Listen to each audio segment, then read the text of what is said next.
Hello दोस्तों, जय श्री राम। कैसे हो आप लोग? दोस्तों, आज आपको कथा सुनाते हैं कि भारत देश नाम कैसे पड़ा। दोस्तों, पहले अपना परिचय देता हूँ। मैं आर्किटेक्ट जनरल नेगी,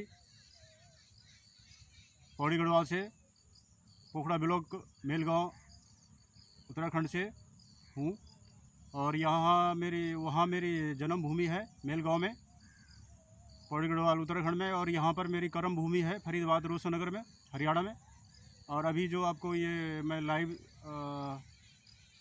दिखा रहा हूँ, ये जंगल है और सुबह की सैर करने आए हैं। सुबह 6 बजे का टाइम है और आज थोड़ा मौसम साफ़ नहीं है।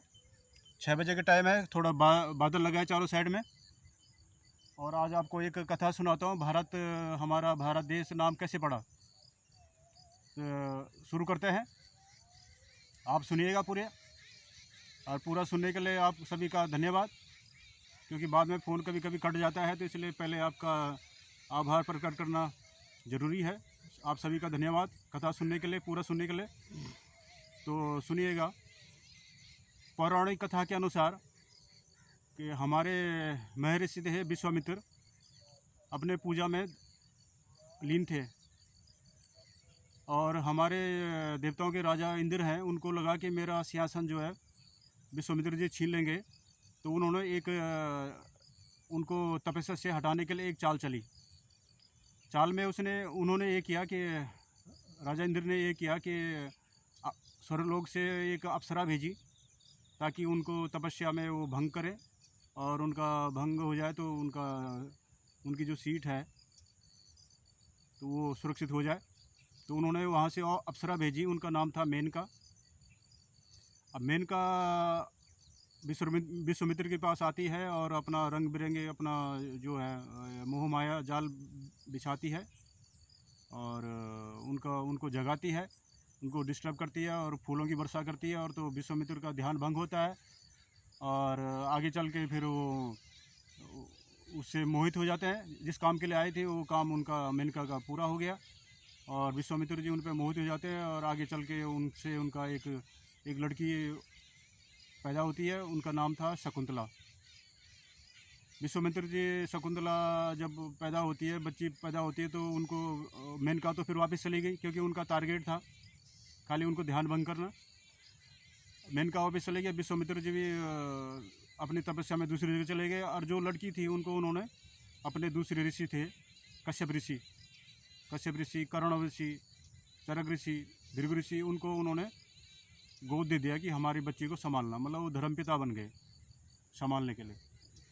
तो आगे चल के शकुंतला बड़ी होती है, और ये जो स्थान है जहाँ पर विश्वामित्र जी शकुंतला को लेकर आए, ये कर्ण ऋषि, कश्यप ऋषि, भृगु ऋषि और चरक ऋषि, ये है हमारे पौड़ी गढ़वाल में, कोटद्वार के पास 10 किलोमीटर आगे जाके। ये दुगड्डा एक ब्लॉक है पौड़ी गढ़वाल का, कोटद्वार से आगे दुगड्डा है, और उसमें एक रोड जाती है ऋषिकेश के लिए, डाडी मंडी रोड है। आगे भृगुखाल पड़ता है, आगे महावगढ़ पड़ता है, और ये कम से कम 60 किलोमीटर है दुगड्डा से और ऋषिकेश में नीलकंठ वाली लाइन से। तो ये कोटद्वार से अगर देखेंगे तो कर्ण ऋषि का आश्रम है, और वहीं पर माला नदी बहती है। तो माला नदी से आप 10 किलोमीटर आगे जाएंगे तो ये आपको कर्ण ऋषि, ये कश्यप ऋषि का आश्रम मिलेगा, आगे विश्वामित्र जी का आश्रम मिलेगा, और चरक ऋषि का आश्रम मिलेगा, और महावगढ़ का मंदिर मिलेगा भोलेनाथ का। तो ये माला नदी बहती है, और बिल्कुल कोटद्वार से पहाड़ शुरू हो जाता है, तो इसलिए नदी के सारे समतल है और पानी भी बढ़िया है। माला नदी का नाम ऐसे पड़ा है कि उसमें मालू के पेड़ हैं। मालू के पेड़ क्या होते हैं कि जिसमें रोटी सब्जी खाते हैं, एक पत्तल होता है, और वो मालू के पत्ते का बनाते हैं। तो उसी मालू के पत्ते, बहुत सारे पेड़ हैं नदी किनारे, तो उसके अनुसार उसका नदी का नाम पड़ा माला नदी। ठीक है दोस्तों, अब आगे चलते हैं कि शकुंतला बड़ी होती है। तो एक बार हमारे जो राजा थे इधर के, हस्तिनापुर के राजा दुष्यंत थे, तो शिकार खेलने कोटद्वार निकल गए, पौड़ी गढ़वाल। तो कोटद्वार से जंगल शुरू होता है, तो माला नदी के किनारे किनारे आगे जाते हैं। तो वहाँ पर कश्यप ऋषि के आश्रम में शकुंतला खेल रही थी अपनी सखियों के साथ। तो सखी अब शकुंतला जो है, सारे ऋषि भी गढ़वाली थे, क्योंकि वो गढ़वाल में रहते थे, तो गढ़वाली भाषा तो आती है। तो वो शिकार खेलने गए, तो उनको शकुंतला उनको पसंद आ गई। पसंद आ गई तो उन्होंने उनसे गंधर्व विवाह किया। और गंधर्व विवाह किया कि चूँकि वो राजा थे, तो गंधर्व विवाह किया। तो उसके बाद वो चले गए। तो उन्होंने शकुंतला को एक अंगूठी दी कि तुम जब भी मेरे पास आओगे, मेरे स्थान में आओगे, तो मैं आपको पहचान लूँगा। तो कालांतर में क्या होता है कि ये जो एक बार राजा दुष्यंत को रास्ते में पाराशर ऋषि मिले, तो राजा ने उनको प्रणाम नहीं किया, तो उन्होंने उनको श्राप दे दिया कि तुम्हारी याददाश्त जो है ना ख़त्म हो जाए। तो राजा दुष्यंत की जो है ना याददाश्त ख़त्म हो गई, तो वो शकुंतला को भूल गए। इधर जब शकुंतला का लड़का पैदा होता है, बच्चा पैदा होता है, तो अब चूँकि राजा का लड़का था, तो उनका लालन पालन पूरे गांव में हुआ। उनके गांव हैं, 2-4 गांव हैं पर, वो सब राजा के गांव हैं। और कश्यप ऋषि के आश्रम के अगल बगल सारे गांव हैं, शकुंतला का गांव है। और लालन पालन राजा की तरह उनका लालन पालन हुआ, शिक्षा हुई, ऋषियों ने उनको शिक्षा दी, शिक्षा दीक्षा धनुष विद्या सब कुछ दिया। और उसके बाद जब बच्चा बड़ा हो गया, तो शकुंतला अपने पति से मिलने गई काफ़ी साल बाद, 10-12 साल बाद। तो तब राजा दुष्यंत को जो है ना वो याददाश्त वापस आ गई, क्योंकि शराब का भी एक टाइमिंग होता है। तो उनको याद आ गई। शकुंतला फिर उनके महल में मिली है, और तब वो अपने बच्चे को अपने साथ ले गए हैं, शकुंतला को और अपने लड़के को। तो जब भरत की जब लालन पालन वहाँ पौड़ी गढ़वाल में हुआ, तो वो इतना शक्तिशाली बच्चा था, क्योंकि चूँकि विश्वामित्र जी का लड़का था, और सब ऋषि मुनियों का उनको आशीर्वाद था, शिक्षा थी उनकी। तो इतना बचपन से इतना तेज़ था कि वो वहाँ पर शेर होते थे, शेर का वो मुंह खोल के दांत गिनता था। और उसका नाम पड़ा आगे जाके, उसका नाम पड़ा भरत। और भरत से जो है इस भारत देश का नाम भारत पड़ा।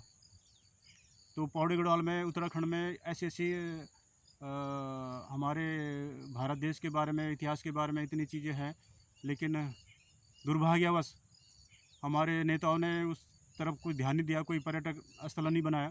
अभी भी ऐसे के ऐसे जंगल पड़ा है, और कोई खोज खबर नहीं करती है। सरकार बस अपने मुख्यमंत्री चेंज कर रही है और घोषणाएं करते हैं, लेकिन वो कभी काम होता नहीं है। ये तो आप लोगों को पता ही है। तो दोस्तों, यहाँ पर जो है पौड़ी गढ़वाल में काफ़ी अच्छी अच्छी चीज़ें हैं। पौड़ी गढ़वाल में आपने हरिद्वार देखा होगा। हरिद्वार से पौड़ी गढ़वाल शुरू होता है गंगा जी के पार। आगे ऋषिकेश में भी लक्ष्मण झूला, राम झूला, जानकी झूला के पार करके पौड़ी गढ़वाल शुरू हो जाता है। आगे देवप्रयाग में भी नदी के पार पौड़ी गढ़वाल शुरू हो जाता है। श्रीनगर में भी ऐसी है, श्रीनगर भी पौड़ी गढ़वाल में आता है। धारीदेव भी पौड़ी गढ़वाल में आता है। तो पौड़ी हरिद्वार से भी अंदर काफ़ी हमारे ऋषि मुनि रहते थे। और जो हम लोग जितने भी हैं इंसान हैं, चाहे कोई सी भी जात का है, कास्ट का है, ये सब हम लोग, चाहे इंसान है चाहे जानवर हैं, ये पक्षी हैं, सब ऋषि मुनियों की संतान है। जो हम गोत्र लगाते हैं वो उसी ऋषि मुनि के, हम उनकी संतान है, तो इसलिए उनका गोत्र लगता है। तो हमारे ऋषि मुनियों ने हमें, हमारी पौड़ी गढ़वाल को काफ़ी कुछ दिया है। और जो हमारा विश्व गुरु है इन ऋषि मुनियों के कारण हुआ है। और ऋषि मुनि का जो स्थान था वो पहाड़ में था, हमारे पौड़ी गढ़वाल में, उत्तराखंड में। और जगह जगह हर 5 किलोमीटर उनके मंदिर हैं, धर्मस्थल हैं, अभी भी है। बस सरकार को तो थोड़ा ध्यान देने की ज़रूरत है। और सारा विश्व गुरु इसलिए भारत के, हम उत्तराखंड में ऋषि मुनि रहते थे। अभी आप ये विश्वामित्र जी हो गए हैं, और राजा भरत हो गए हैं, उनके लड़के, उनकी वाइफ हो गई शकुंतला, और विश्वामित्र जी की वाइफ हो गई अपनी मेनका, और विश्वामित्र जी की लड़की हो गई, विश्वामित्र और मेनका की लड़की है शकुंतला। और शकुंतला के पति है राजा दुष्यंत। और राजा दुष्यंत और शकुंतला का जो लड़का है वो राजा भरत बनता है। और ऐसी कथा है कि भरत के जो आगे वंश में जो है उनके लड़के होते हैं भारद्वाज, है ना।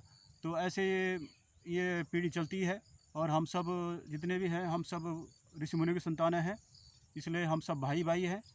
तो ये सब नेताओं ने हमें जात पात पे उल्टा लटका रखा है और अपना राजनीति खेलते रहते हैं, जबकि हम सब एक ही हैं। तो मिलजुल कर रहना चाहिए, मस्त रहना चाहिए। और ये तो है नहीं कि हमारी ज़िंदगी लोहे की है कि पड़े रहना है, आना है जाना है, अपना मस्त रहना चाहिए, मिलजुल के रहना चाहिए। तो ये है दोस्तों भारत देश की कहानी। तो आपको कैसा लगा? आप अगर आपको जाना है तो कोटद्वार रेलवे स्टेशन है, वहाँ पर रेल भी है, बस का भी है, और सामने हरिद्वार है, सामने बिजनौर है। और कोटद्वार जैसे हरिद्वार है, हरि में हरिद्वार का नाम ये है कि वहाँ पे हरि का द्वार है। ऐसे ही पौड़ी गढ़वाल का दूसरा द्वार है कोटद्वार, वहाँ से पौड़ी गढ़वाल का द्वार हो जाता है और यहाँ से पहाड़ी शुरू हो जाती है। तो आपको ये बहुत शानदार स्थान है। और कोटद्वार में आपको जिम कार्बेट नेशनल पार्क है, कोटद्वार से फैला है कालागढ़, आगे तक गया नैनी डांडा, और पूरा मरचूला नैनीताल तक ये जिम कार्बेट नेशनल पार्क फैला हुआ है। और इधर कोटद्वार के इस साइड में चंडी देवी मंदिर है, और चंडी देवी मंदिर है, और ये अपना यमकेश्वर ब्लॉक है, और हमारे सीएम योगी साहब भी उसी यमकेश्वर के हैं।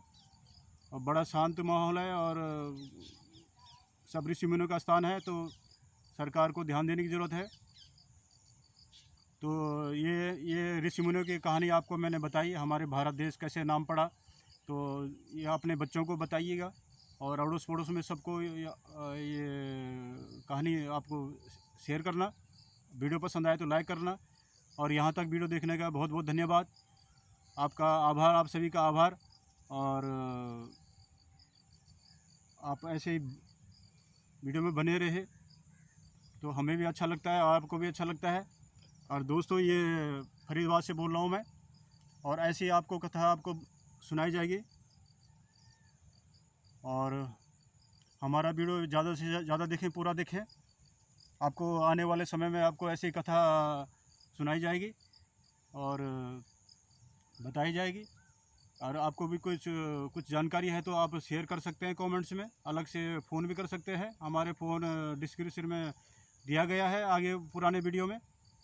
और आप ज़रूर सब्सक्राइब करें ताकि हमारा जो भी वीडियो है आपको उसका लिंक आपको मैसेज आता रहे और आप देखते रहें। और दोस्तों, आगे भी आपको पौड़ी गढ़वाल के बारे में बताते रहेंगे। पौड़ी गढ़वाल में बहुत सारी ऐसी जगह है कि जो आप लोगों को पता नहीं है। ज़्यादातर लोगों को चार धाम के बारे में पता है, लेकिन अंदर हर सारे डिस्ट्रिक्टों में 13 डिस्ट्रिक्ट है, तो हर डिस्ट्रिक्ट में धार्मिक स्थल हैं। तो बारी बारी से आपको हर डिस्ट्रिक्ट का आपको बताते रहेंगे। और एक वीडियो में तो ये पूरा नहीं होगा, तो आपको पार्ट वाइज आपको बताते रहेंगे। और आगे चार धाम का भी आपको पूरा क्लियर करेंगे, ताकि जब समझ में चीज़ आती है तो तभी आदमी यात्रा करता है, और समझ में नहीं आता तो आदमी बोलता है कि कल चलेंगे। तो दोस्तों, ये कैसा लगा आपको? हमारे भारत देश का नाम क्यों पड़ा? राजा भरत की कहानी कैसी लगी? राजा विश्वामित्र जी की कहानी कैसी लगी? तो आप सभी का धन्यवाद, आभार। जय भारत, जय उत्तराखंड, जय हिंद।